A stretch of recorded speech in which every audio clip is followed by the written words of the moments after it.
There isn't a single parent I have met in all my years of clinical practice that knows what they are doing 100% of the time. Why? Because parenting is the most important and the most difficult job in the world. It isn't something we are just born knowing. We have to grow into becoming the best parent we can become.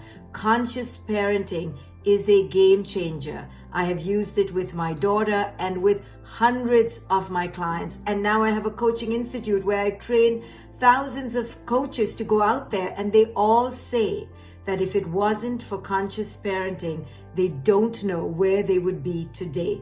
Why is conscious parenting so powerful?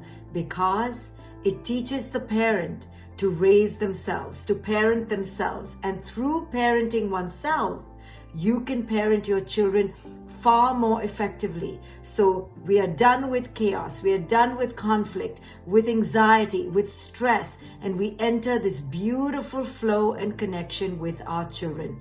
This is why I wrote my book, The Parenting Map. It is out tomorrow. Grab a copy for yourself and all the parent friends out there, because we all need help. Share this with your friends and grab a copy of The Parenting Map. It's out tomorrow.